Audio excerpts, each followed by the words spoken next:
भारती के इस YouTube channel पर आज हम बात करेंगे सिलोजिज्म के टॉपिक के बारे में। तो सबसे पहले तो क्लास ये देखिए सिलोजिज्म में बेसिकली होता क्या है। सिलोजिज्म के अंदर दो चीजें होती हैं, एक स्टेटमेंट और सेकंड होता है आपका कंक्लूजन,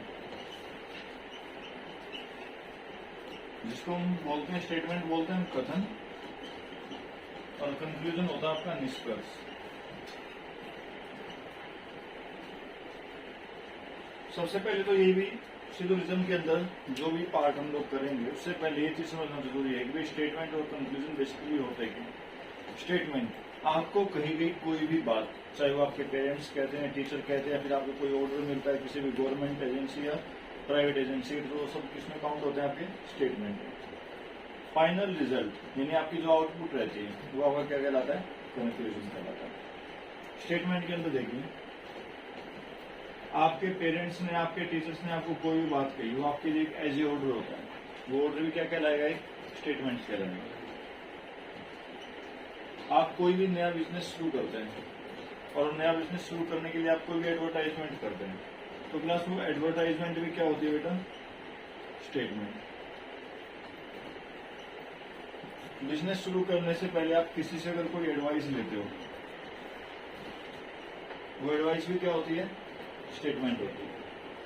सपोज कीजिए आपने कोई नया बिजनेस शुरू कर लिया और खुशी खुशी में आपने हर जगह पर अपने पैम्पलेट चिपका दिए, किसी गवर्नमेंट वॉल के ऊपर, किसी प्राइवेट प्रॉपर्टी पर, कहीं पर भी, और आपके पास सुबह सुबह गवर्नमेंट की तरफ से एक प्यारा सा लव लेटर आ जाए कि भाई आपको इतने रुपए का फाइन किया जाता है, यानी कि वो जो नोटिस के फॉर्म में जो आपके पास आया है वो भी आपके पास क्या कहलाता है, स्टेटमेंट कहलाता है। ठीक है, अब जो भी होना था वो तो हो गया, अब आपको गवर्नमेंट की तरफ से एक लेटर भी प्राप्त हो गया। अब उसका जो रिप्लाई होता है कि भाई आपको इतना फाइन देना है, या आप पर मतलब कुछ ना कुछ आपको ये रिस्ट्रिक्शन लगाई जाती है, फिर भाई आपको इस तरह कोई बाउंडेशन है, या फिर आपको कोई पनिशमेंट दी जाती है, वो किसी भी फॉर्म में हो सकती है, डजंट मैटर। अब आप उस चीज को कम करवाने के लिए कि भाई अगर मान लो किसी का फाइन लगा है तो ये फाइन हमारा बच जाए या कुछ कम हो जाए, तो आप किसी से अपील करते हो, तो वो अपील भी क्या कहलाती है, क्लास स्टेटमेंट कहलाती है। ठीक है, आपने जो कुछ भी काम करना था, चाहे वो आपके काले कारनामे थे या वो आपके सफेद कारनामे थे, ठीक है, आपको जो भी करना था उन सबको करने के बाद जो भी आपका फाइनल रिजल्ट आया है, जो भी आपका फाइनल रिजल्ट आया है, फिर आप कह लीजिए कि जो भी आपकी आउटपुट है वो क्या कहलाता है, आपका कंक्लूजन। क्लियर है? चलिए, निशांत भाई साहब का एक बहुत ही फेमस डायलॉग है जहाँ पर सनी देओल कहता है ना, मतलब बताइए जब साहब आप किस निष्कर्ष पर पहुंचे हैं, या फिर वो कहता है तारीख पे तारीख, वो जो फाइनल कंक्लूजन आया था वो क्या थी, तारीख, वो आउटपुट जो था वो क्या कहलाया था, निष्कर्ष। मूवी में सुना होगा ना, बताइए जब साहब किस निष्कर्ष पर पहुंचे हैं, कभी सुना है बताइए जब साहब आप किस कथन पर पहुंचे हैं। स्टेटमेंट क्या होती है, जो वकील लोग रखते हैं, और कंक्लूजन क्या होता है, जो जज सुनाता है। क्लियर है? चलिए, तो यहां से आपका फर्स्ट पॉइंट है class, statement will always be true. Statement will always be true.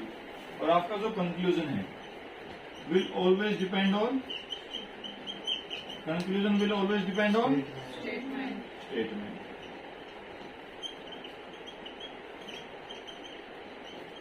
यहां तक कोई doubt?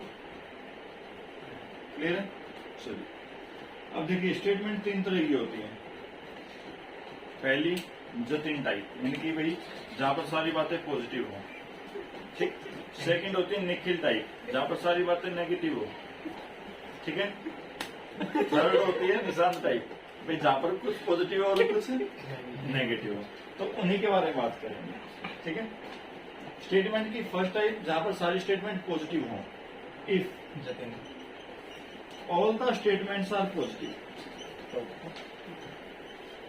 If all the statements are positive, then conclusion will be positive. अगर आपके पास दी गई सभी स्टेटमेंट पॉजिटिव हैं तो क्लास नेगेटिव कंक्लूजन को देखते ही गलत कर दो, वो कभी सॉल्यूशन नहीं हो सकता, वो कभी भी सॉल्यूशन नहीं हो सकता, बस कंडीशन आपके पास दी गई सारी स्टेटमेंट कैसी होनी चाहिए, पॉजिटिव होनी चाहिए। ठीक है, सारी स्टेटमेंट पॉजिटिव होते हुए भी एक नेगेटिव कंक्लूजन ऐसा होता है जो सही होता है, वो एक एक्सेप्शनल केस है। मैं अगर मेंशन कर देता हूं, इसको हम पढ़ेंगे आगे। एक्सेप्शनल केस वो होता है डेफिनेट का। इसका होता है डेफिनेट। क्लियर है, इसको हम आगे पढ़ेंगे। Second statement, if some statements are positive and some are negative. अगर भाई आपके पास कुछ स्टेटमेंट पॉजिटिव आ जाएं और कुछ स्टेटमेंट नेगेटिव आ जाएं, then we will prefer negative statement,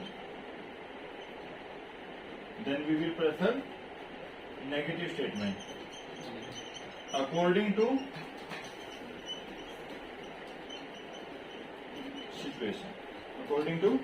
situation, या फिर आप कह लो भी we will prefer negative conclusion according to statement, बात सेम रहेगी। ठीक है, if all the statements are negative, तो क्लास वहां पर क्या होता है हमेशा, कांट बी डिटरमाइन। अगर मान लो कुछ आपको बताना आ भी जाए, कंक्लूजन में अगर कुछ आ भी जाए, तो याद रहे इस केस के अंदर पॉसिबिलिटी मैक्सिमम होती है। यहाँ पर सारे केस जो आपके पास किस चीज के बनेंगे, पॉसिबिलिटी के बनेंगे। क्लियर है, चलिए अब देखते हैं इस चीज को होता क्या। पूरे सिलोजिज्म को हम सिर्फ 3 वर्ड से समझेंगे। पहला वर्ड आपके पास होता है डायरेक्ट लिंक। क्या होता है, डायरेक्ट लिंक। थर्ड होता है डेफिनेट वैल्यू। थर्ड होता है, सेकंड होता है, आप नहीं बोलेंगे कोई। पहला word direct link, second definite value, और थर्ड होता है क्लास पॉसिबिलिटी। डायरेक्ट लिंक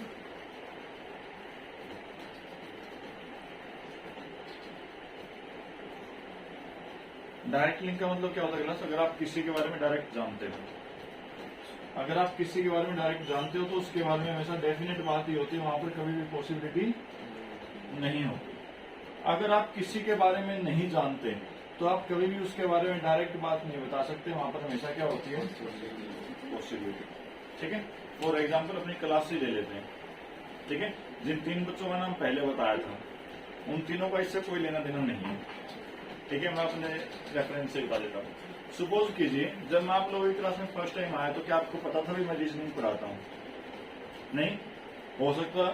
तब माइंड में क्या बात आई थी भाई, हो सकता है हमारी इंग्लिश की क्लास हो, मैथ की हो, रीजनिंग की हो, ठीक है, या फिर बिजनेस की हो, अकाउंट की हो।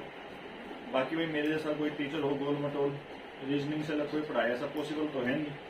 ठीक है, रीजनिंग भी एक्स्ट्रा ही सब्जेक्ट मानते हो ना, एक्स्ट्रा ही मानते हो या नहीं? बहुत गर्दन नहीं ला रहे हो बेटा, पता लगेगा पेपर में। फिर मैं भी ऐसे ही लाते हो, बुझो हाँ बेटा फालतू था है।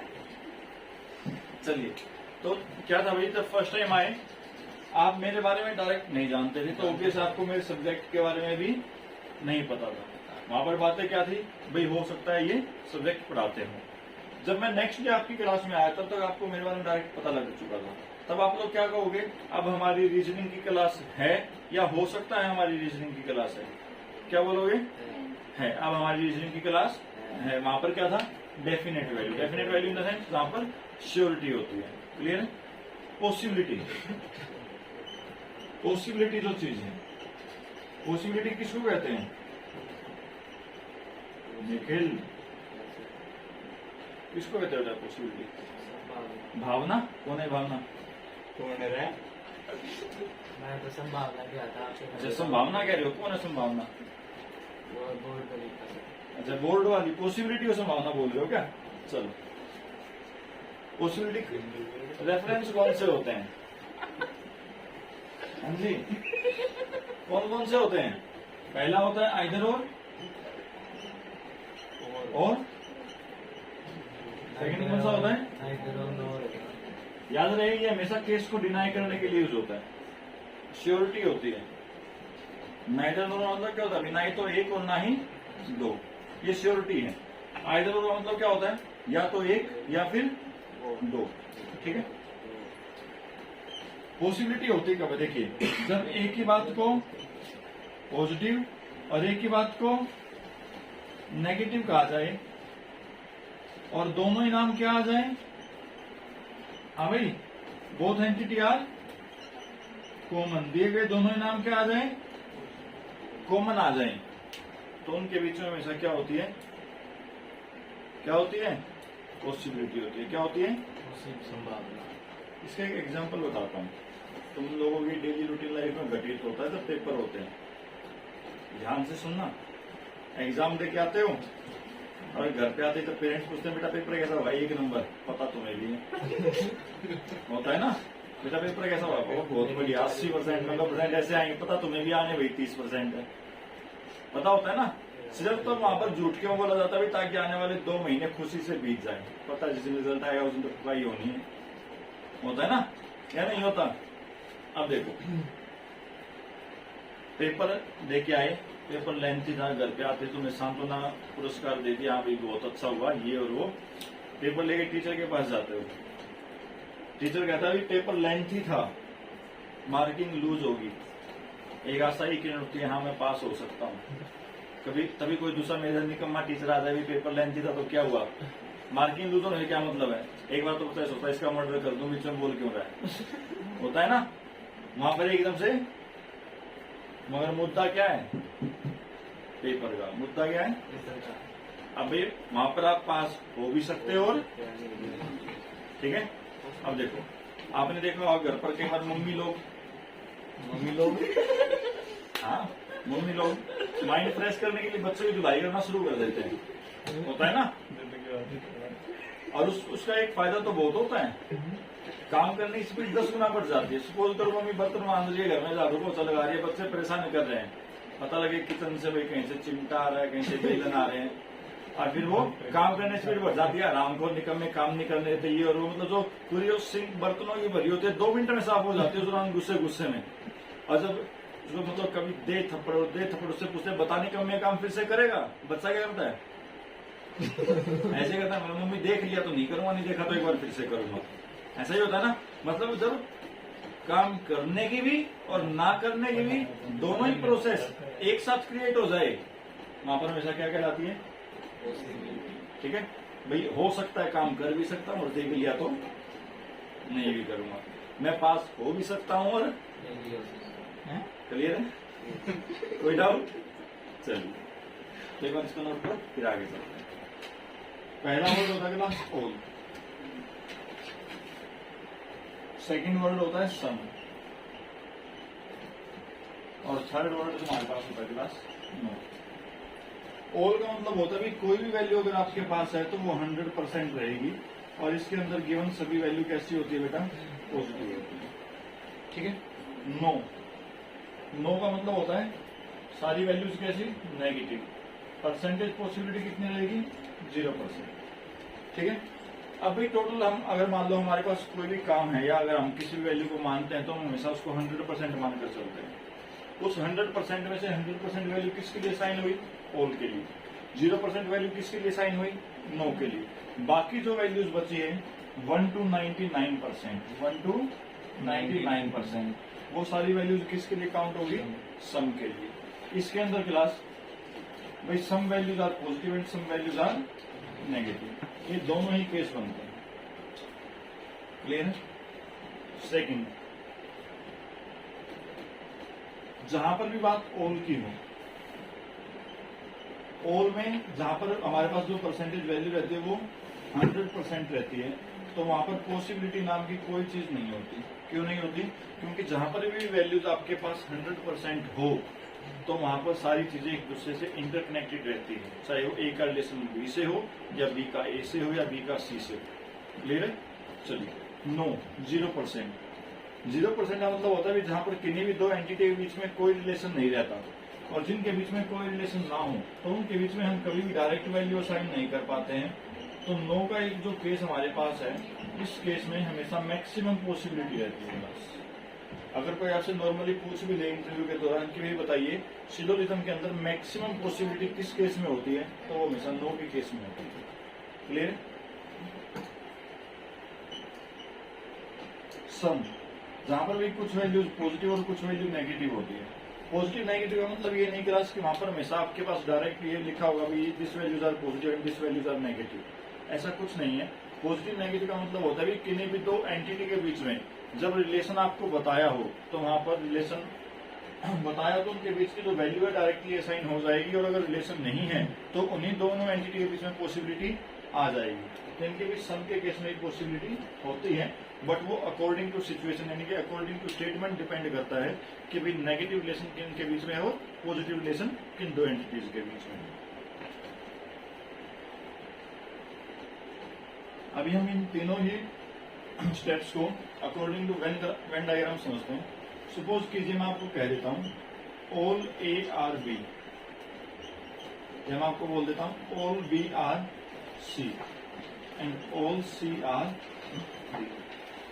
ऑल के स्टेप में क्या था भाई? All A are B, all B are C and all C are D. अब अगर क्लास में इनसे एक वेन डायग्राम बनाऊं तो देखिए, जिसके साथ भी ऑल वर्ड होता है वो एंटिटी हमेशा इनसाइड रहती है। ये बात याद रखना, जिस भी एंटिटी के साथ ऑल वर्ड आया है वो एंटिटी हमेशा इनसाइड रहेगी। All A are B, all B are C and all C are D. ठीक है, आप सबसे पहले तो ये समझ लो कि भाई इसका नाम वेन डायग्राम क्यों पड़ा। सबसे पहला सबसे बेसिक क्वेश्चन है, क्योंकि अगर आप मान लो इन फ्यूचर कभी गलती से टीचर बन जाओ और बच्चों ने पूछ लिया कि सर बताओ इसका नाम वैन ही क्यों हुआ, तो याद रहे वैन बेसिकली एक साइंटिस्ट का नाम था। ठीक है, और वो फिजिशियन था फिजिक्स का। ठीक है, कभी कभी इंजेक्शन लगा दिया फिजियोथेरेपी वाला। ठीक, उसने क्या किया कि भाई आपके यूनिवर्सल फैक्ट से रिलेटेड यानी कि ऑल ओवर द यूनिवर्स के अंदर, ठीक है, आपके पास जो भी एंटिटी आई, एंटिटी का मतलब यहाँ से किसी भी चीज से कोई भी आर्टिकल कोई भी वस्तु, ठीक है, उसने सबको सर्कल से रिप्रेजेंट कर दिया। आपने सन का नाम लिया, उसको भी सर्कल से रिप्रेजेंट करवा दिया। आपने फर्नीचर बोला, उसको भी सर्कल से रिप्रेजेंट करवा दिया। मोबाइल बोला, उसको भी सर्कल से रिप्रेजेंट करवा दिया। मेल फीमेल बोला, उन सबको सर्कल से रिप्रेजेंट करवा दिया। तो उसका नाम क्या हुआ? साइंटिस्ट का नाम क्या था? वैन। तो यानी कि जब कोई उसने सभी एंटिटीज को एक सर्कल से रिप्रेजेंट करना शुरू कर दिया तो उसका नाम क्या आ गया था? Venn diagram. सारी उसी के नाम पर रखे हुए। अब देखो ऑल के अंदर क्या होता है क्लास, मैंने आपको बताया था कभी पॉसिबिलिटी नहीं होती। उसका सबसे बड़ा रीजन क्या था कि भाई सारी ही चीजें एक दूसरे से ऑटोमेटिकली कनेक्टेड होती हैं।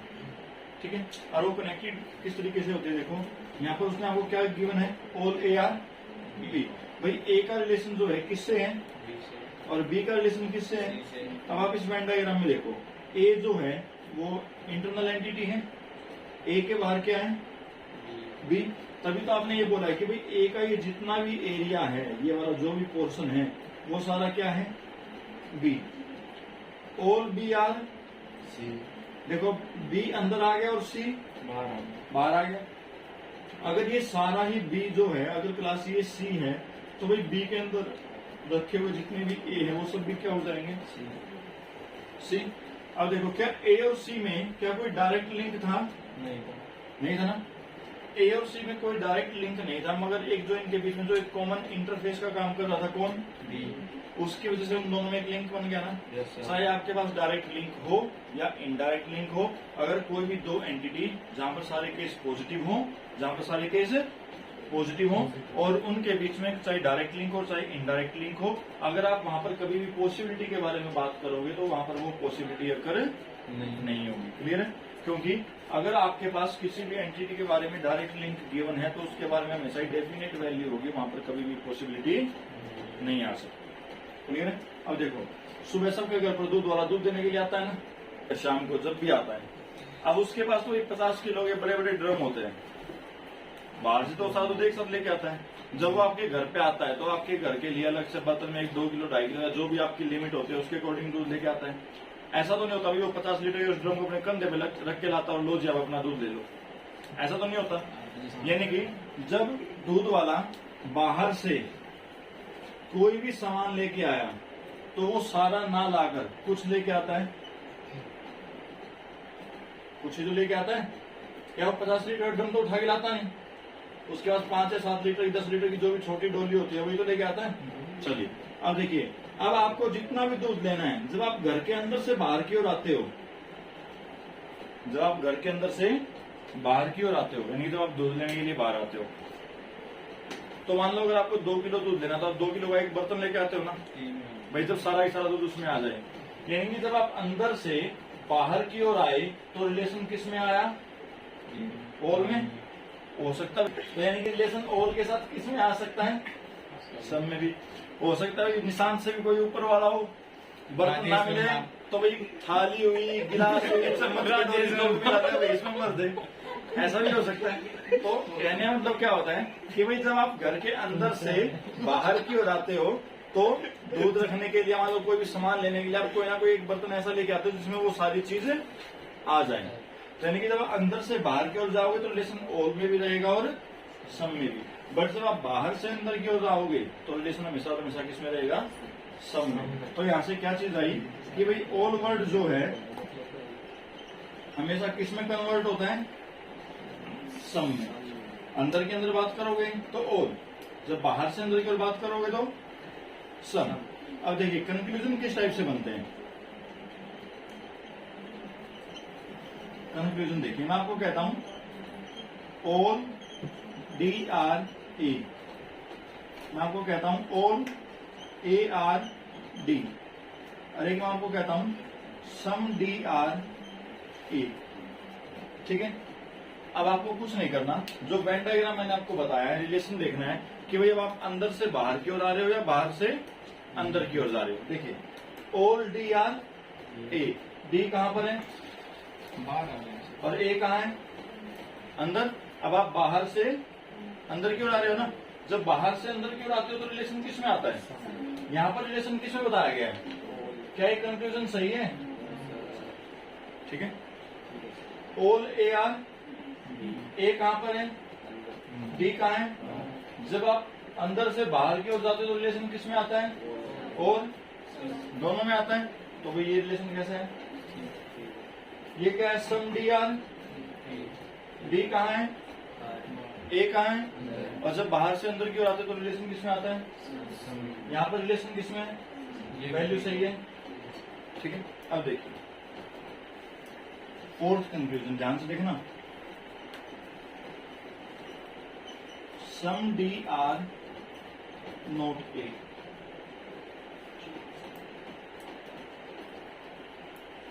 सम DR नोट A, ये कंक्लूजन सही है गलत है?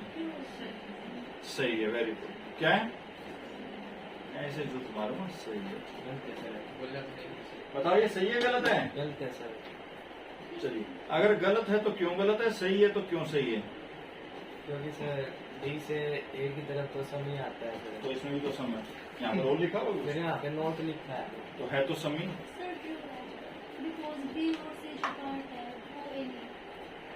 कौन कह रहे हैं? क्या सभी AC नहीं है? चलो, आपके पास टोटल नंबर ऑफ अल्फाबेट्स कितने हैं? 26। उन अल्फाबेट्स में से वाउल कितने हैं? 5। क्या वो 5 अल्फाबेट्स नहीं है? तो फिर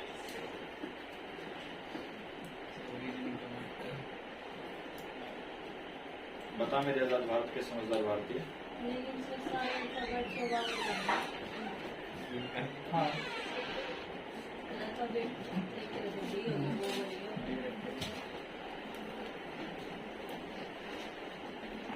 जब आपको इसका रूल लिखवाया था, जब स्टेटमेंट और कंक्लूजन समझाई थी, उस दौरान आपको एक बात बताई थी, पहला ही लाइन थी, if all the statements are positive then the conclusion will B.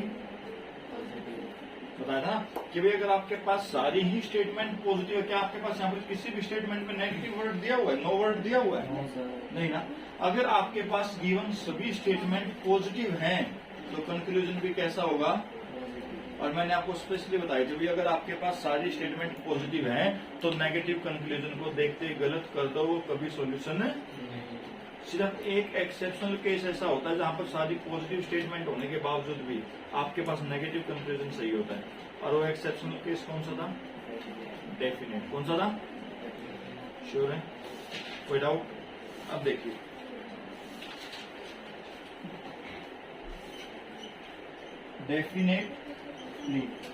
Definitely some D are not A, D are not A, ये चीज गलत है। Definitely some D are not A, ये चीज सही है। क्लियर है? Some D are not A, ये चीज गलत है। Definitely some D are not A, ये चीज सही है। ऐसा किस लिए? देखो,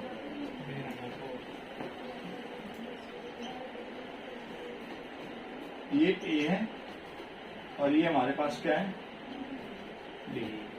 जब उसने आपको ये बोला सम डी आर नॉट ए, इसका मतलब वो इस कंप्लीट पार्ट की बात कर रहा है। वो किसकी बात कर रहा है? कंप्लीट पार्ट की बात कर रहा है। बट इस कंप्लीट पार्ट में से कहीं ना कहीं तो ए आपके पास रखा हुआ है ना, रखा हुआ है ना। तो पहले वाला जो कंफ्यूजन है वो क्या हो गया? गलत। Definitely some D are not A, ये आपके पास ए था और ये आपके पास क्या था? D. Definitely some D are not A का मतलब क्या था? वो रेस्ट ऑफ द पार्ट जो ए से अलग है वो क्या नहीं है? ए नहीं है। ये एंटायर पार्ट की बात करता है और ये एक पर्टिकुलर एरिया की बात करता है। क्लियर है? इसलिए जहां पर भी डेफिनेट का केस हो, स्टेटमेंट सारी पॉजिटिव हो और डेफिनेट के केस में कंक्लूजन आपके पास नेगेटिव आ जाए तो वो हमेशा सही हो। ये इसका एक्सेप्शनल केस। क्लियर है? कोई डाउट? पक्का? तो चलिए आज के लिए इतना ही, बाकी कल करेंगे। तब तक के लिए